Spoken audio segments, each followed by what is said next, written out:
Assalamualaikum warahmatullahi wabarakatuh. Salam lestari. Kali ini kami anggota muda melakukan further education kategori caving dan rock climbing di bumi perkemahan Tak Deang. Nah, ini dia jalur perjalanannya dari Sekretariat Kapas Sopeng ke lokasi further education. Jarak tempuhnya kurang lebih 2 jam ya teman-teman.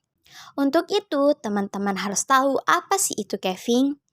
Caving adalah olahraga rekreasi menjelajahi gua. Tantangan dari olahraga ini tergantung dari gua yang dikunjungi, tetapi seringkali termasuk negosiasi lubang, kelebaran, dan air. Pemanjatan atau perangkakan sering dilakukan, dan tali juga digunakan di banyak tempat. Caving kali ini kami lakukan di Gua Saripah. Sebelum masuk gua, sebaiknya teman-teman harus safety ya, dan berdoa agar terhindar dari hal-hal yang tidak diinginkan.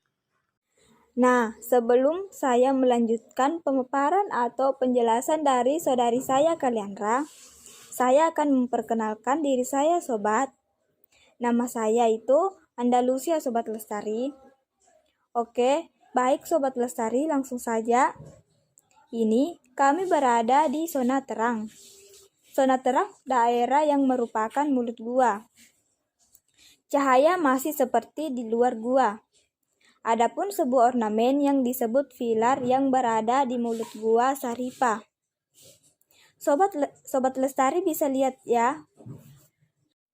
Nah, Sobat Lestari, terbentuknya kolonoum atau pilar ini terjadi ketika stalaktik yang berasal dari atap gua menyambung dengan stalagmit yang berasal dari lantai gua, yang kemudian membentuk seperti pilar.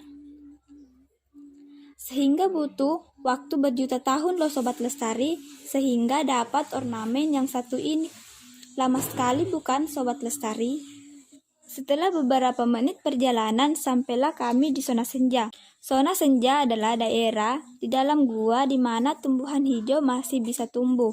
Cahaya pada daerah ini pada senja hari. Selanjutnya, kami melanjutkan penelusuran. Sampailah kami di tempat semacam aula yang luas. Nah, aula ini termasuk zona gelap. Zona gelap ini daerah gelap total yang dicirikan dengan suhu dan kelembapan yang masih bisa berubah setiap saat, sesuai dengan perubahan keadaan cuaca luar. Nah, Sobat Lestari, bisa kita lihat di sini terdapat ornamen yaitu stalaktik. Ornamen gua yang membentuk ujung tombak memanjang dan meruncing ke bawah, menempel pada atap gua. Ini terjadi karena air yang mengandung larut yang tinggi menetes melalui titik kecil pada atap gua. Nah, ini setelah aula yang tadi. Di tengah perjalanan, ada beberapa coretan-coretan yang dilakukan oleh orang-orang yang tidak memiliki kesadaran. Kita mengacu pada semboyan kafim pada poin kedua, yaitu tidak meninggalkan sesuatu kecuali jejak. Nah, ini termasuk jejak. Teruntuk teman-teman yang ingin masuk gua, jangan dicontoh ya. Halo Sobat Lestari, saya Kaliandra yang akan melanjutkan pemaparan tentang materi caving. Di sini tuh licin banget ya guys, salah langkah sedikit kita turun ke jurang. Jadi Kak Malaka lebih duluan untuk jaga-jaga, dibantu sama Sembalun. Nah, ini Sembalun mengarahkan Kaliandra untuk lebih duluan jalan, disusul Andalusia sama Reis. Sobat Lestari, ini adalah jangkrik gua. Jangkrik ini tidak sama ya dengan jangkrik yang di luar sana. Jangkrik ini tidak memiliki mata loh. Pasti kalian bertanya, terus jangkriknya melihat menggunakan apa? Nah, jangkrik dalam gua itu memiliki antena yang panjang. Antena tersebut digunakan untuk mendeteksi lingkungan sekitarnya. Nah, lanjut Sobat Lestari. Ini pas menyambungkan tali webbing menggunakan simpul pita. Kita foto-foto dulu ya guys, sementara yang lain mengikat tali webbing untuk dijadikan pegangan menyusuri sungai dalam gua. Sementara kita menunggu, saya jelaskan dulu ya ornamen-ornamen ini. Ini adalah stalaktik dan stalagmit. Stalagmit yaitu pembentukan gua secara vertikal. Stalagmit terbentuk dari kumpulan kalsit yang berasal dari air yang menetes. Stalagmit ditemukan di lantai gua, biasa ditemukan langsung di bawah stalaktit. Ini sementara pengecekan tali. Andalusia mau turun ya guys. Lah, muka Sembalun tegang banget.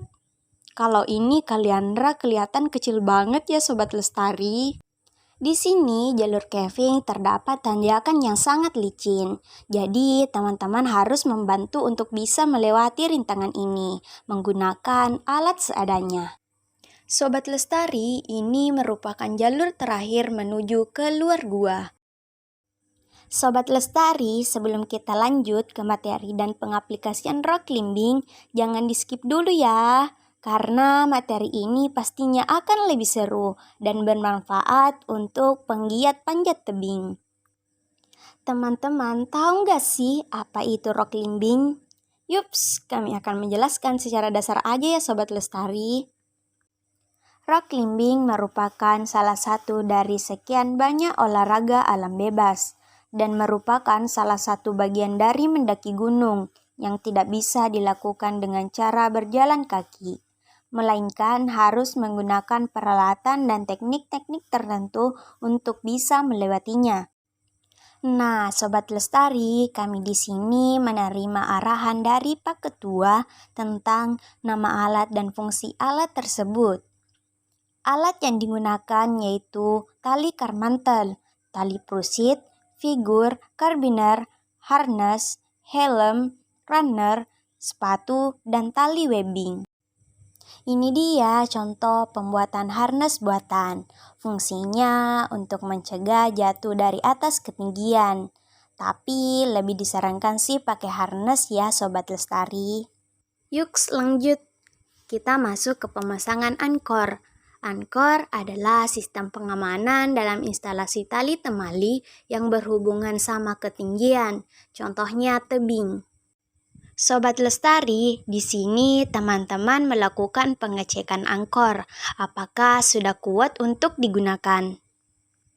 Nah, ini dia climber pertama kami. Namanya Sembalun. Biasa disapa belalang sembah. Wah, Sembalun kuat juga ya pertahanannya.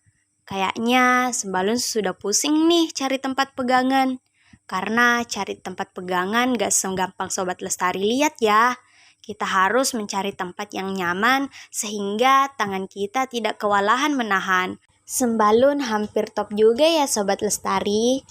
Sekian pemaparan hasil further education anggota muda. See you further education selanjutnya. Terima kasih. Wassalamualaikum warahmatullahi wabarakatuh. Tetap lestari. A flashback. Oke, kanan.